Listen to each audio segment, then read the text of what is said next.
ताहिर की शादी हुई और शादी होने के बाद में जो सुहागरात वाला कमरा था उसको बहुत अच्छे से सजाया गया था। ना कि कमरे को सजाया गया था, बल्कि पूरी तैयारियां इस बात की गई थी कि ताहिर की ज़िंदगी जो नई शुरू हो रही है उसमें किसी भी तरीके की ऐसी उलझन ना आए। उसकी जो ज़िंदगी की नई सुबह है ये खुशी खुशी अपनी दुल्हन के साथ में उस नई सुबह के साथ में शुरुआत करे। ताहिर इसी सपने को देखकर अपने हाथों में महर के पैसे लेता है और उसके बाद में अपनी नई नवेली दुल्हन के पास में पहुंच जाता है। ताहिर के मन में बहुत सारे सपने थे अपनी दुल्हन के पास आने से पहले। दोस्तों, इंसान जब पैदा होता है और पैदा होने के बाद में जब इंसान थोड़ा थोड़ा बड़ा होता है, पढ़ता है, लिखता है, अपना कामकाज सीखता है, कोई हुनर सीखता है, उसके बाद में जब अपने पैरों पर खड़ा हो जाता है तो उसका सिर्फ एक ही सपना होता है कि उसकी दुल्हन जो हो वो उसका इतना प्यार करे कि जिसकी वजह से उसकी ज़िंदगी में आने वाले सारे गम खुशियों में बदल जाएं। इसी तरीके से लड़की भी सोचती है कि उसका पति जो हो वो उसके सपनों का राजकुमार हो, जो उसकी सारी इच्छाएं वो पूरी कर सके जो उसके बाबा ना कर सके। अब यही कुछ सवाल जो थे, यही कुछ ख्याल जो थे ताहिर के मन में भी चल रहे थे। ताहिर अपनी दुल्हन के पास पहुंचता है, उसकी पेशानी को चूमता है, उसके बाद में महर के पैसे उसके हाथ पे रख देता है और उसके बाद में दो चार प्यार भरी बातें वो अपनी दुल्हन से करता है। दो चार प्यार भरी बातें करने के बाद में अब वो वक्त था कि ये दोनों एक दूसरे के अंदर खो जाएं। इसलिए ताहिर अपनी पत्नी का घूंघट उठाकर उसके साथ में उस ज़िंदगी की शुरुआत करना चाहता है जिस ज़िंदगी के लिए इंसान इस उम्र का इंतज़ार करता है कि जिसके बाद में उसकी शादी हो और वो एक नई ज़िंदगी की शुरुआत करे। अब जैसे ही वो अपनी दुल्हन के साथ में फ़िज़िकल होना चाहता है, उसके साथ में अपनी जो ज़िंदगी है उसकी शुरुआत करना चाहता है, जैसे ही वो अपनी पत्नी का गुप्तांग देखता है उसके होश फाख्ता हो जाते हैं। उसके तो समझ में ही नहीं आता है कि आखिर ये उसकी पत्नी है या फिर कोई और। उसको देखते ही हैरत हो जाती है और उसके बाद में वो भागता है, डरा सहमा सा अपने भाई के पास पहुंचता है। और उसके बाद जब पूरी घटना का खुलासा होता है, यकीन मानिए दोस्तों, आप लोग इस कहानी को अंत तक सुनेंगे तो वाकई आप लोग हैरान हो सकते हैं, आप लोग परेशान हो सकते हैं। तो क्या हुआ था इस पूरी घटना के अंदर, सिलसिलेवार तरीके से मैं आप लोग को सुनाऊंगा। बस आप लोग इस वीडियो में अंत तक बने रहिएगा। दोस्तों, रात के 10 बज चुके हैं। मैं हूं आप सभी का अपना शावेज़ मलिक और हाजिर हूं आप लोग के सामने फिर से एक क्राइम की कहानी को लेके, एक क्राइम की घटना को लेके। और दोस्तों, आज की जो घटना, आज की जो कहानी मैं आप लोग को सुनाने जा रहा हूँ, ये कहानी असल में इसकी शुरुआत होती है उत्तर प्रदेश से। और उत्तर प्रदेश का एक शहर जिसको हम लोग बुलंद शहर के नाम से भी जानते हैं, और इसी बुलंद शहर का एक थाना पड़ता है जहांगीराबाद थाना। और दोस्तों, इसी जहांगीराबाद थाने के अंतर्गत एक गांव आता है अमरगढ़। और दोस्तों, इसी अमरगढ़ के अंदर एक परिवार रहता है। इस परिवार के अंदर एक लड़का है जिसका नाम ताहिर है। उम्र लगभग 25 साल के आसपास है। इसकी एक बहन भी है जो उसकी हम उम्र है, उसकी उम्र भी शादी की हो चली है। ताहिर की उम्र भी शादी की हो चली है। ताहिर की जो माँ है उसके मन में सिर्फ यही रहता था कि इसी तरीके से उसके बेटे को एक अच्छी सी दुल्हन मिल जाए, जिसके बाद में उसके बेटे का जो घर परिवार है बस जाए और अपनी ज़िंदगी की शुरुआत करे। यही सपने उसकी अपनी बेटी के लिए भी थे कि उसकी बेटी को उसके सपनों का राजकुमार मिल जाए, कि ऐसा दूल्हा मिल जाए उसकी बेटी की जो खुशियाँ पूरी कर दे, उसके सारे सपने पूरी कर दे और एक अच्छे से घर में उसकी बेटी की भी शादी हो जाए। इसी तरीके के सपने ये माँ अपनी आंखों में लेकर दिन और रात यही सब कुछ सोचा करती थी। अब दोस्तों, यही सारे सपने देखकर ये जो माँ थी अपने बेटे ताहिर के लिए लड़की देखना शुरू कर देती है। सारे रिश्तेदारों में जानने वाले जो लोग होते हैं उनसे भी कहा जाता है कि हमारे बेटे ताहिर के लिए एक अच्छी सी लड़की देख के बताओ, क्योंकि मुझे उसके हाथ पीले करने हैं। अब लड़की की तलाश शुरू हो जाती है। उसके बाद में काफ़ी ज़्यादा समय गुजर जाता है, लोगों से कह दिया जाता है कि ताहिर के लिए अच्छी लड़की देख के बताओ। इसी बीच में इस ताहिर की माँ को खबर मिलती है कि एक थाना है जिसका नाम है शिकारपुर थाना, जो कि इसी बुलंद शहर में आता है। और इसी शिकारपुर थाने के अंतर्गत एक गांव आता है। उसी गांव के अंदर एक खूबसूरत सी लड़की है जिसके घर वाले भी उसके लिए लड़का ढूंढ रहे हैं। अब जैसे ही ये बातें ताहिर की माँ को पता चलती हैं, ताहिर की माँ अपनी उस बेटी को लेती है और पहुंच जाती है उस घर में जिस घर में लड़की बताई गई थी। लड़की को देखते हैं, लेकिन दोस्तों जो लड़की थी ये इतनी ज़्यादा शर्मीले मिजाज की लड़की थी कि ताहिर की माँ के ज़्यादा देर तक सामने भी नहीं आती है, जिसकी वजह से जो ताहिर की माँ होती है ये सही से अपने बेटे के लिए उस दुल्हन को देख भी नहीं पाती है। लेकिन जो ताहिर की बहन साथ में गई थी वो उस लड़की को पसंद कर लेती है और पसंद करने के बाद में बाकायदा रस्मों के मुताबिक, जो भी रिवाज रहते हैं उसके मुताबिक उस लड़की के हाथ पे पैसे रख दिए जाते हैं और उसके बाद में कहा जाता है कि आज से जो तुम्हारी लड़की है ये अब हमारी हो चुकी है। अब जब सारी चीज़ें इस तरीके से मुकम्मल हो जाती हैं, उस लड़की के हाथ पर पैसे रख दिए जाते हैं, उसके बाद में ताहिर की बहन और ताहिर की माँ घर वापस आ जाते हैं। ताहिर को भी बताया जाता है लड़की जो है काफ़ी ज़्यादा खूबसूरत है, अच्छी है, तुम्हारे लिए अच्छी रहेगी। अच्छा, ताहिर माँ की बात पर भले ही भरोसा ना करता क्योंकि वो बूढ़ी हो चली हैं, हो सकता है कि उनकी आंखों से सही तरीके से दिखाई ना दिया हो, लेकिन जो ताहिर की बहन है जब ताहिर से कहती है कि लड़की अच्छी है, मैंने बहुत अच्छे से करीब से देखा है, तुम आंखें मूंद कर उससे शादी कर लो। ताहिर जो है वो तैयार हो जाता है। उसके बाद में एक दो बार फिर से आना जाना होता है और जो शिकारपुर थाना है इसमें जो गांव पड़ता है, उस गांव में जो लड़की इन्होंने देखी थी उससे रिश्ता जो होता है वो पक्का हो जाता है। उसके बाद में दोस्तों शादी की डेट फिक्स कर दी जाती है और डेट रखी जाती है 5 नवंबर साल 2023।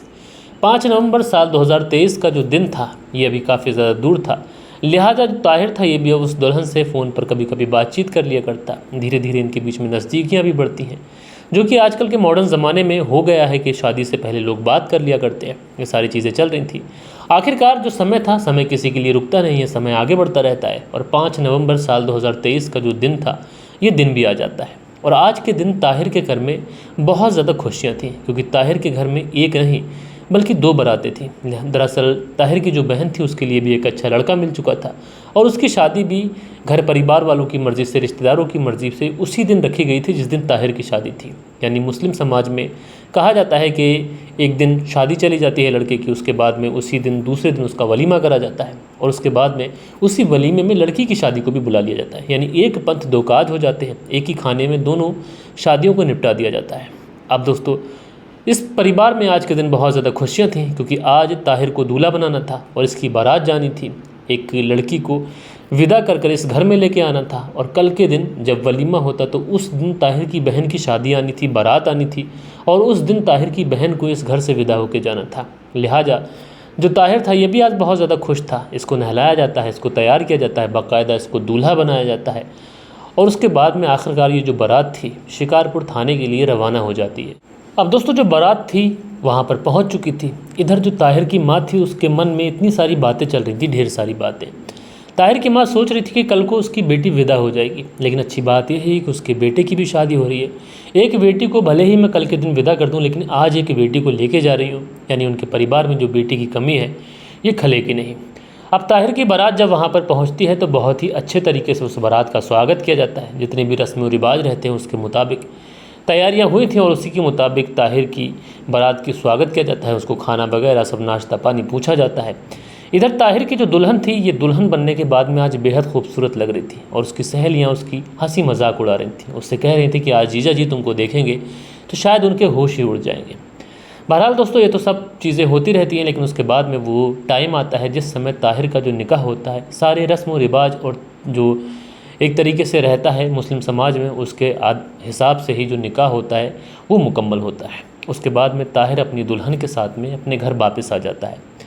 अब ताहिर जब अपने घर आता है तो उसके बाद में जब दुल्हन अपने ससुराल में आती है तो वहाँ पर भी बहुत सारी रस्में रहती हैं। कुछ जगहों पर मैं बताऊं मुस्लिम फैमिलीज़ के अंदर तो इस तरीके की रस्में रहती हैं कि दूल्हा दुल्हन को एक तख्त जिसको हम बोलते हैं या फिर बेड बोल लीजिए या फिर खाट बोल लीजिए, उसको खड़ा किया जाता है। उसके बाद में कुछ जगह चाय उनके ऊपर से उतारी जाती है। फिर उसके बाद में एक जो हम तरीके से बोलें एक बाकेट लिया जाता है, उसमें कुछ गिट्टी वगैरह डाल दी जाती है, उसमें कुछ झाग का कुछ सरफ वगैरह ऐसा घोल दिया जाता है, शैम्पू वगैरह, उसमें एक रिंग डाल दी जाती है। उसके बाद में उसको ढूंढना होता है और जो ढूंढ लेता है वो जीत जाता है और जो नहीं ढूंढ पाता है वो हार जाता है। जब मेरी शादी हुई थी तो मैंने रिंग पहले ढूंढ ली थी, लेकिन उससे पहले ही मैंने पानी के अंदर ही अंदर अपनी बीबी को वो रिंग दे दी ताकि वो एक नई जगह आई है उसको हारा हुआ महसूस ना हो।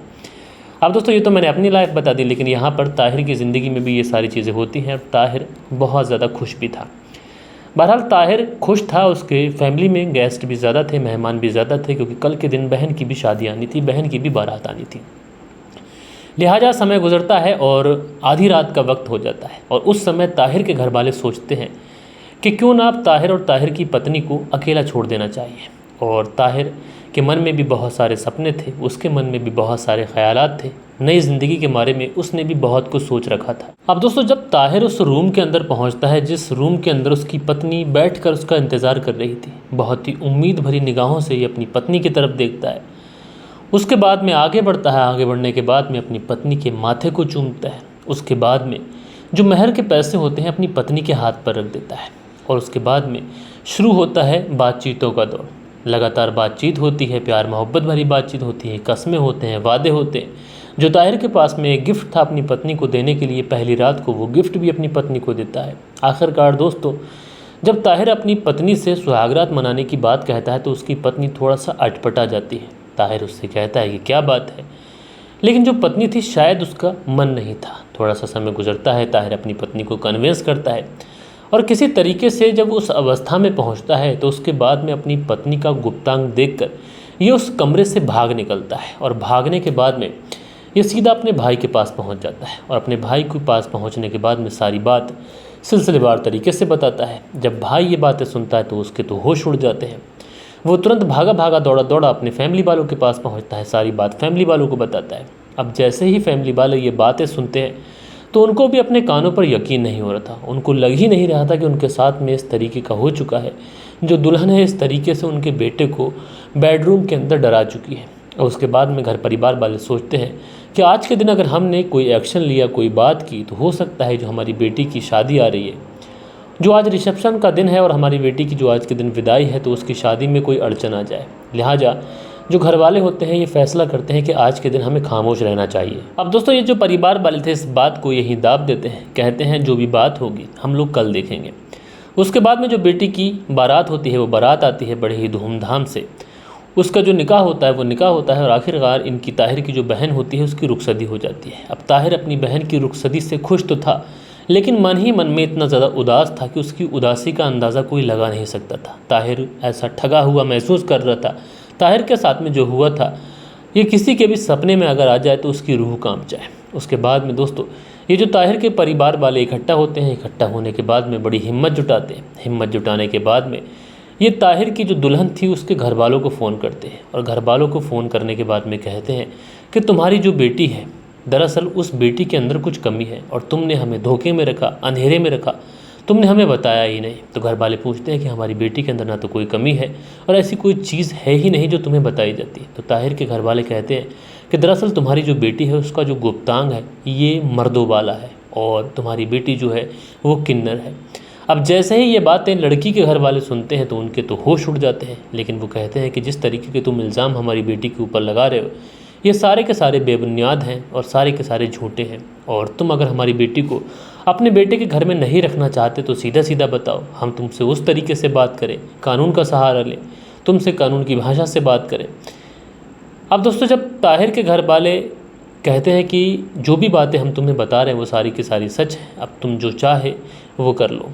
उसके बाद में ताहिर के घर वाले भागे दौड़े पुलिस थाने पहुंचते हैं और पुलिस थाने पहुंचने के बाद में सारी बातें सिलसिलेवार तरीके से बताते हैं कि इस तरीके से उन्होंने अपने बेटे के लिए एक लड़की देखी, शादी की तारीख रखी गई, उसके बाद में शादी की तारीख हुई, लेकिन जैसे ही सुहागरात वाले दिन हमारा बेटा कमरे के अंदर गया उसने जैसे ही अपनी पत्नी का गुप्तांग देखा तो वो तो वहाँ से डर के मारे भाग निकला। दरअसल जो लड़की थी उसका गुप्तांग मर्दों वाला था और वो किन्नर थी। दोस्तों मीडिया रिपोर्ट्स की माने तो कुछ मीडिया रिपोर्ट्स का ये कहना है कि ये मामला काफ़ी ज़्यादा समय तक चलता रहा। उसके बाद में लड़की एक दिन लड़के को फ़ोन भी करती है और कहती है कि तुम्हें घर वालों को बताने की क्या ज़रूरत थी, मैंने तुमसे कहा था कि मैं सब कुछ ठीक कर दूंगी, मैं तुम्हारे लिए सब कुछ बदलवा लूँगी, मेरे अंदर कुछ खामियां हैं मैं उसको दूर करूँगी, तुम्हारे लिए मैं अपना जेंडर भी चेंज करा लूँगी। और मैंने अपना जेंडर भी तुम्हारे लिए चेंज करा लिया है। वहीं लड़के का पुलिस वालों से यही कहना है कि जो लड़की जेंडर तो चेंज करा सकती है लेकिन मेरे परिवार के जो सपने हैं, मेरे जो आगे आस औलाद हो, मेरा नाम चले, उस सब का क्या होगा। ना तो इस लड़की को कभी बच्चे होंगे क्योंकि किन्नर को बच्चे नहीं होते। बहरहाल दोस्तों आप लोग इस पूरी घटना के बारे में क्या कहना चाहते हैं, क्योंकि पुलिस अभी इस पूरे मामले की तहकीकात कर रही है और जिस तरीके की भी चीज़ें होंगी उस तरीके से इस मामले में समझौता या फिर अगर किसी के खिलाफ़ कोई सज़ा बनती है तो उसको दी जाएगी। तो आप लोग कमेंट्स करके ज़रूर से ज़रूर बताइएगा आप लोग जो भी कहना चाहते हैं। और परसों वाले दिन, क्योंकि कल के दिन तो वीडियो डाला नहीं था, परसों वाले दिन कुछ कमेंट्स भी आए थे, अब वक्त होता है कि आप लोग के कमेंट्स पढ़ लिए जाएं। सो दोस्तों जो कल के दिन कमेंट्स आए थे उसमें उमराव सिंह है, लिखते हैं मलिक जी नमस्ते, केरल में बादल फटने से इतनी सारी मौतों की संख्या, जानहानि हुई उसकी बात सुनकर 2 दिन नींद भी नहीं आई, भगवान उन परिवारों को शांति दे जिनके अपने परिजन खोए हैं बाड़मेर राजस्थान से। तो उमराव सिंह जी आपने अपना प्यारा सा कमेंट्स किया, आपका बहुत बहुत शुक्रिया।